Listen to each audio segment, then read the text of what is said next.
Ibrahim Salifu Di Maria. Salifu Ibrahim from Young Apostles Hall. Techima 11 Wonders. Techima 11 Wonders.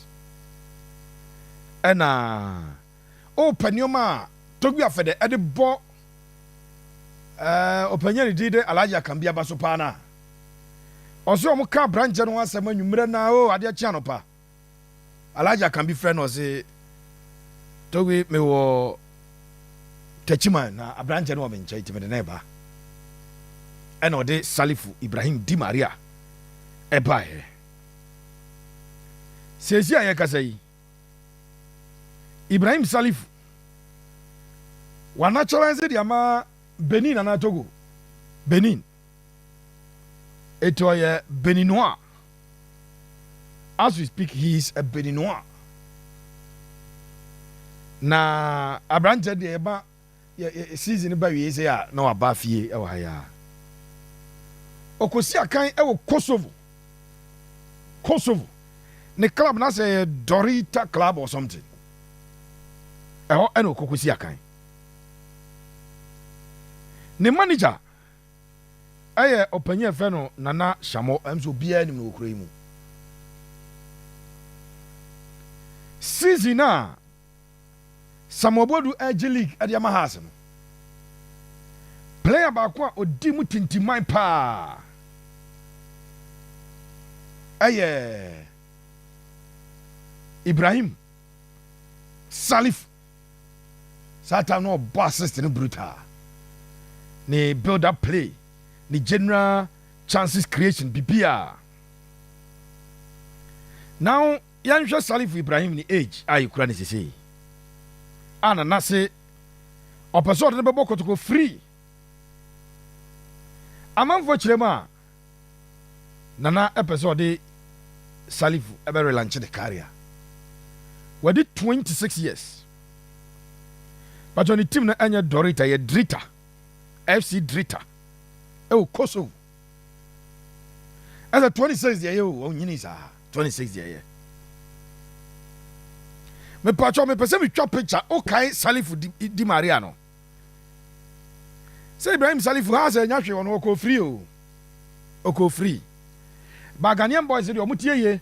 No mu kwa bonten, no mu nyakakra eba via ya na ye because Ibrahim Salifu e free has na okoye na me follow the videos pa. Na opanyino e manager say opeso de Salifu Ibrahim ebre Asante Kotoko free. I taste on you. Nyamana me kan we there manager no. I think he said it on live radio. I was Fox FM. So he said it on live radio. Opanyino ono an senso e manage Amankwa Caleb Amankwa Tafuni Abranche no. Ono an manage Caleb Amankwa. And was also kabiem se Caleb so a player. Or the never come at your menu Abra Asante Kotoko. I am prepared to release Ibrahim Salifu and Caleb Amankwa to Kumasi Asante Kotoko free of charge without taking a penny. He further revealed that he is only waiting for approval from the club's board and management before facilitating the move for both players. According to him, his motivation is to help Kotoko get revenge for the 4-0 defeat one suffered against Hearts of Oak. Etiwei Ibrahim Salifu manager no. Ana si onya o dia branch be break to free onye kapreba. Na se bia sign on fee no oka no. Kono mu ntua sign on fee bi mo. Ba sa bosu ya katua de untim fa player na untua ne ka. Etinana edu Jamfi Kumanini Barima Kese. Dodo na friend Nana Shamo kroma. Nana Shamo ane wagidin pa bi wa oba ne convoy pa ka se troso a Nana Shamo edeba na enye ka seketwa. Nana se o di Ibrahim Salifu Di Maria ane Caleb Amankwa ebema Asante Kotoko free mame nchaki Caleb so age hwade. Me, I have done economics to the highest level. One thing I mean say in economics, you were a popular saying, you say there is no free lunch in economics. Sir obi frau say one no amo ne obi tifie no ano amo no ateka krama. Ade acha na waye banku na ode kakra brɛw na yabɛbɔ prum bra James ma me se me mrɛ banku na so age ewo mu a na waba no ode bibi fofra brɛw na wage da ko sa ma me ne frɛ ka kyɛw se bra James wo de me srɛ wo asi anim ha fu dodo onye sekan na no ha ma me. Because I've told you there is no free lunch in economics. Ebe kai wo say ese ojise kai no na odo edema maame no da bi o ba be frɛ say ene de mi wura so obedi fufuo kakra en Christ unzo mu sisa obi ani o me wo fufuo kakra imame o se kakra fe no bie da sen no so na bo say ayemma na no jollof na udi ye no na no yamutuo no obre obi no nanu ampesie no de brɛ wo no kokɔ ne beans no ɔkye de brɛ wo no afi ɔse dɔ na yiri ma na abo sɛ wadɔ ɔse gyina fufuo so wɔ ɔbɛtumi kɔ aka sɛ ɔbɛhyit bi na me nsa yi me ya kakra ɔmposa mu ma me saa na economics for ɛfa no sɛ obi de adeɛ ma free a in fact it is not free and to owura yɛsɛm a ɔkan if I put on my economics spectacles I don't see it as free.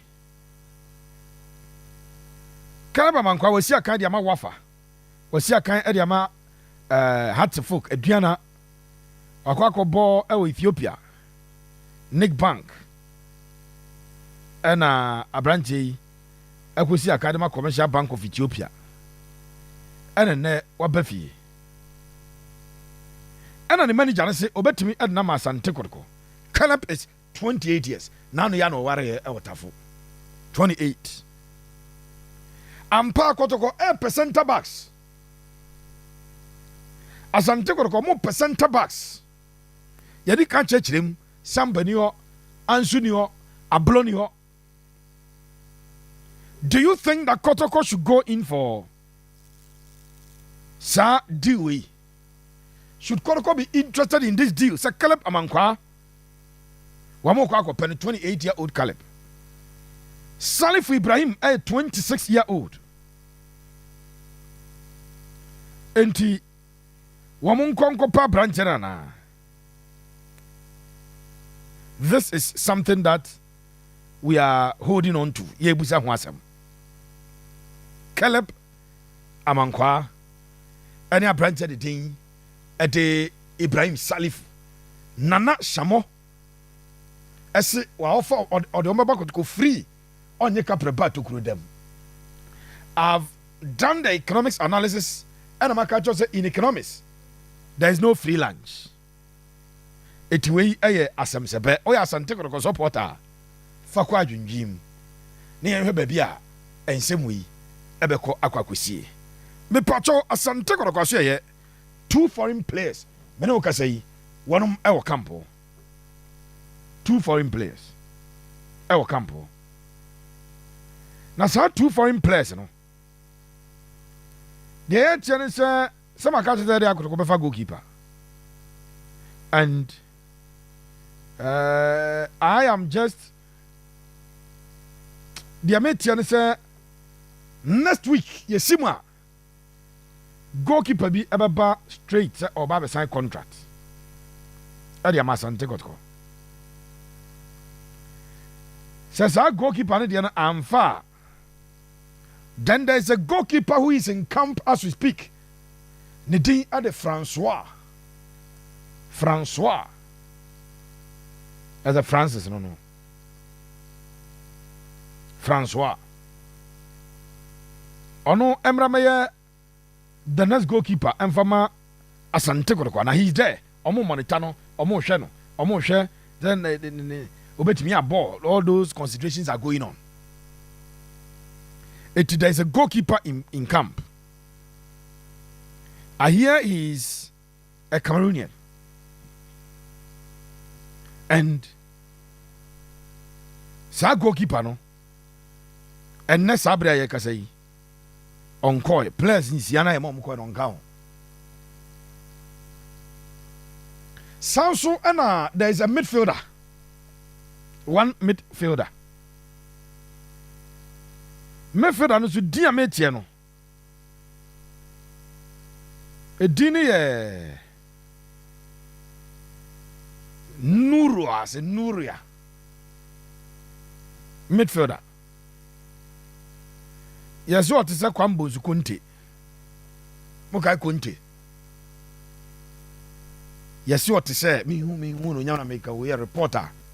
Omodiaba, Timam got the pipi no. When you pipi no nibia. Me who no. Me assassin. Me share no.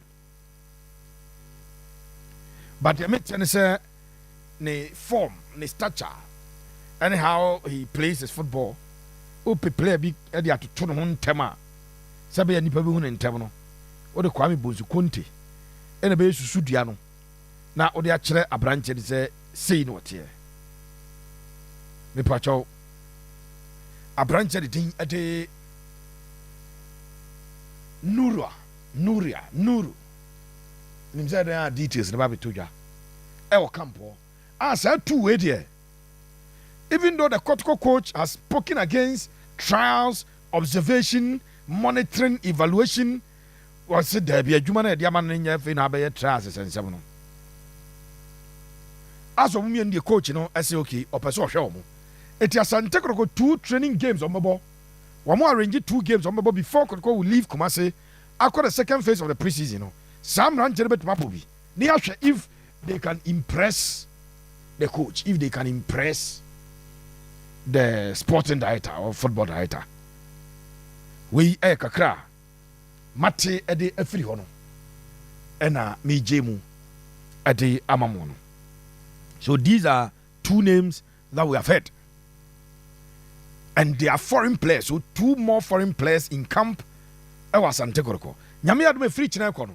Se foreign player for from a bar. And they all be sign contract abebo. And yet the other trust coach is on Petras. Enti ebe de all be sign contract. Na waba ababo. Kabiru. Chinaya ka bi se ma ya adwuma bi ayi na na penkra kwesi awua. Former IMC chairman of Asante Kotoko. Enche bia na ebebo ndi board member of Asante Kotoko. No abeka board no. But China be expand ebe ho adwuma. Enenya no ye na ha. Enya no ene ye na ha. If reach na ko ne the details of ensemble wo no e de ebeba. Yento aso. Yanko Ghana Premier League transfers. Mpacho information about coming say CA. Actually say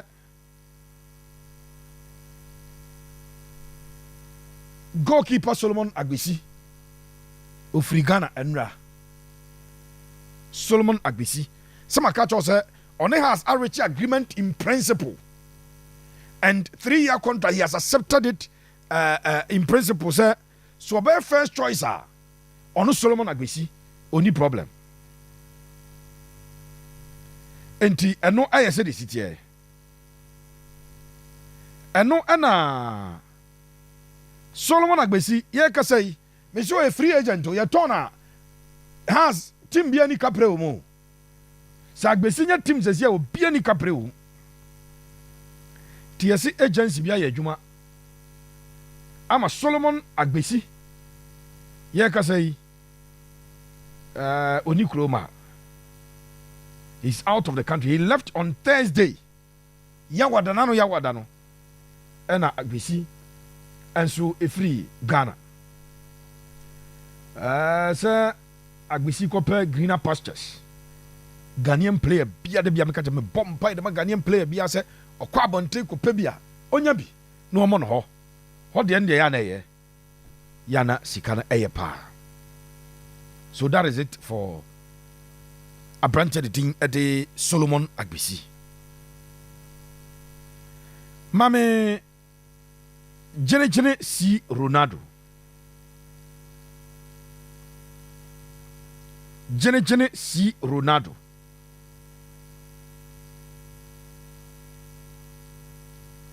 Jene si Ronaldo. Na sɛ yɛka aberanteɛ de din de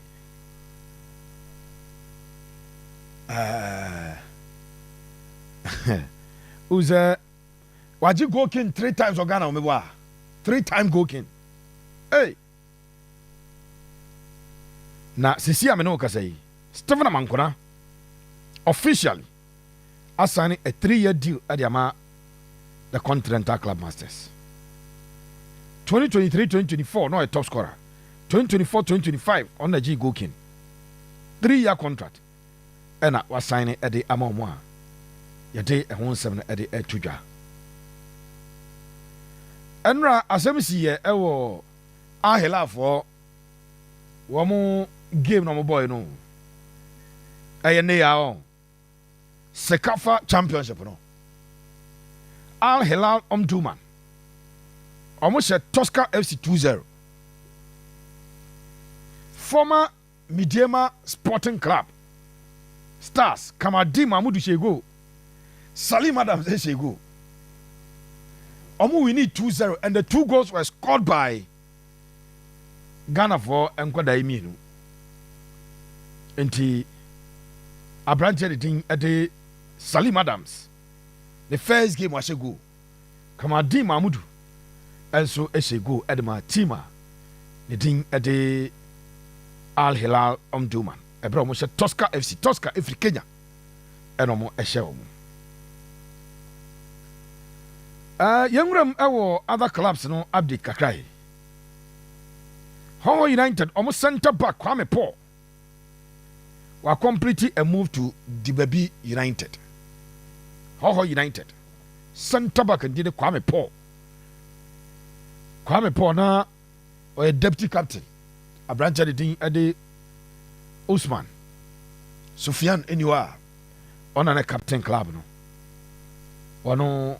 I completed the move to the baby United. Yate I want some at the amount.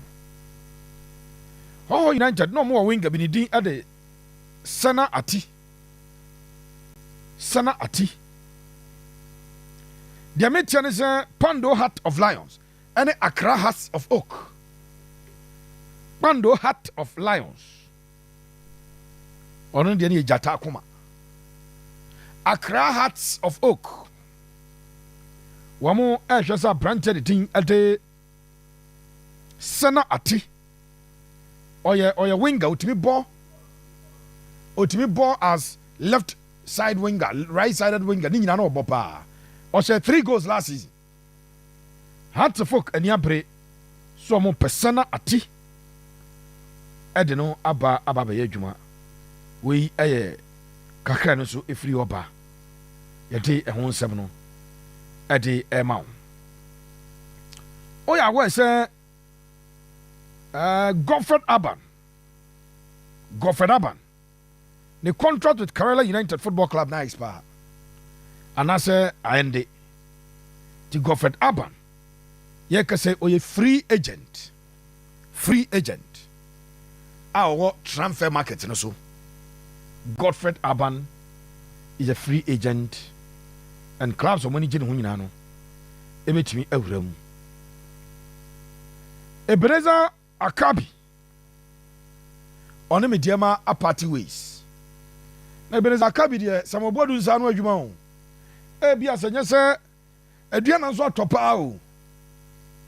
Adriana Mato Papa. I declare Adriana next season. As a league, you know. 1 year. Oma faili because last season omu 2 players pa no mbeka se FA Cup no mo pe this season wafa jiri siro oma fa sedu sana anya nko ye kase yesi Kofi Tompo akato na bro no mo ye Kofi Tompo abrante de din e de Shaukan Mohammed Samuel Tinedu no mo me fe na emro so de yana mpanyimfo se enam dodo ense nkwan o enam dodo bi ense nkwan o Kabiru si emma ayi kahuro ni emma samo ni emma ayi akrantie ni ase fa ye nkwan a by the time akahuro no be mre na samo na hono so wa ma ayi kahuro no so anyamra ene samo no be ben na we no so wi anwe enti nam dodo bu ese nkwan de yatie ene se aduana a complete sa deals America nyina and they are still pushing for more deals. Some obodu ko vi yesu na say a league geo league je ene se okoje e de ema club no nyesa de a bayire e de amomo we e kakra eno so afiri oba ye de won sem e de to jam pacho Mediama Sporting Club and Nations FC Kabiru Mediama started ball friendlies ana because teams now to say Ahila game on born ne Tosca game on boy teams na be Africa you be assase about training games omo leagues na so be starting time kakra jaye to omo leagues na start here by the time we do 5th week 6th week no na omo ba be wuram ewo CAF interclub competition abebo ti SC Mediama eso omo assase se wo mo ebebo ball the friendly friendly games that's almost starting nations that's what we come when I say 3 days we need coach share ha e more ha that's what we share come na Kabiru you see goalkeeper our number 1 goalkeeper the Somalia Abdirahman Maman attracted interest from 2 Ghanaian clubs. Kotoko can one now because Mr. Krobia have a foreign goalkeeper. Krobia omefa a foreign goalkeeper. Enti Abdirahman Maman ono a goalkeeper Kabiru checking the stats this year in Avenge. Abdi Rahman Maman national team goalkeeper of Somalia is attracting interest from Ghana Premier League. And as a class be monitoring closely. A basse pe Kabiru adwuma no be check am yehu say player no obobidie onya bi ball.